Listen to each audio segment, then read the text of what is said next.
High school ను model school గా తీర్చిదిద్దేందుకు కృషి చేస్తున్నట్లు జిల్లా కలెక్టర్ ఆనంద్ తెలిపారు.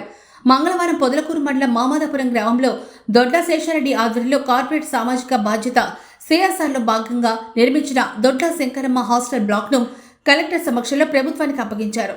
ఈ సందర్భంగా కలెక్టర్ మాట్లాడుతూ విద్య వైద్య రంగంలో దొడ్ల కుటుంబం సేవలను కొనియాడారు. జిల్లాలోని ఒక ఆదర్శ పాఠశాలగా మార్చేందుకు అందరూ సహకరించాలన్నారు. హాస్టల్ పక్కనే ఉన్న ZP high school, SC, BC వసతి గృహాలను ఒక మాస్టర్ ప్లాన్ ప్రకారం అభివృద్ధి చేసే మోడల్ స్కూల్ గా తయారు చేసేందుకు కృషి చేస్తున్నట్టు చెప్పారు. అధునాతన కంప్యూటర్ ల్యాబ్స్, విశాలమైన క్రీడా మైదానంలో వాలీబాల్, క్రికెట్, బాస్కెట్బాల్ కోర్టులు, మోడల్ కిచెన్ వంటి అత్యాధునిక వసతులను విద్యార్థులకు అందించాలనే లక్ష్యంతో ఒక ప్రణాళిక రూపొందిస్తున్నట్టు చెప్పారు. గ్రామంలో ఒక మంచి పాఠశాల ఏర్పాటు చేసేందుకు దాతలు, గ్రామస్తులు, ఉన్నత ఉద్యోగాలు, వ్యాపారంలో స్థిరపడిపోయిన పూర్వ విద్యార్థులందరూ తమ వంతు ప్రయత్నంగా పాఠశాల అభివృద్ధికి ముందుకు రావాలని పిలుపునిచ్చారు. లేదంటే ఒక క్లాస్ రూమ్ ఇస్తాము, ఒక ల్యాబ్ ఇస్తాము, ఒక హాస్టల్ ఇస్తాము.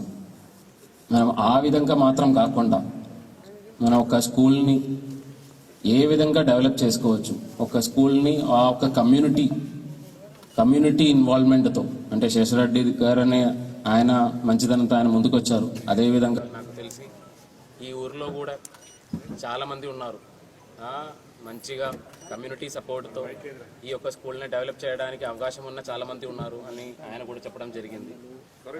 ఈ యొక్క ఊరు నుంచి చదివి బయట కంట్రీలో కూడా వర్క్ చేసి చదివి బయటికి వెళ్ళి బయట బాగా మంచి జాబ్లో ఉన్న వాళ్ళు, లేదంటే బిజినెస్లో ఉన్న వాళ్ళు చాలామంది మమతాపురం ఊర్ల నుంచి ఉన్నారని కూడా ఆయన తెలియజేయడం జరిగింది.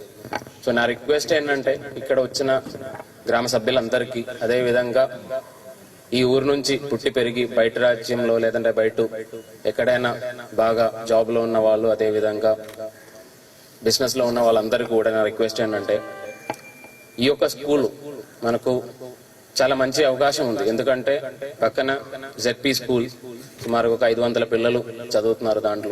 దానికి పక్కన ఇంకా చాలా ఓపెన్ స్పేస్ ఉన్నాయి. In terms of school grounds కావచ్చు, క్రికెట్ పిచ్, లేదంటే వాలీబాల్ కోర్టు, అదేవిధంగా ఖోఖో, ఇలాంటివి అన్ని యాక్టివిటీస్ పెట్టుకోవడానికి మనకు స్పేస్ ఉంది. అదేవిధంగా పక్కనే మనకు 2 hostels, SC hostels, BC hostel, ఇవి 2 కూడా ఇక్కడ 100 స్ట్రెంగ్త్, 200 స్ట్రెంగ్త్తో శాంక్షన్ ఉన్నాయి. ఇప్పుడు ఉన్న పరిస్థితులు ఇంకా పెంచుకోవడానికి కూడా అవకాశాలు ఉన్నాయి. సో అన్ని కూడా ఒకే కాంపౌండ్లో, ఒకే పక్కనే హాస్టల్స్ ప్లస్ స్కూల్, అదేవిధంగా మంచి స్పేస్ కూడా ఉన్న ఒక పరిస్థితిలో ఈ స్కూల్ని ఒక మోడల్ స్కూల్ కింద డెవలప్ చేసుకోవడానికి, అంటే ఇది ఒక్క సంవత్సరంలో మనం అనుకుంటే కాదు,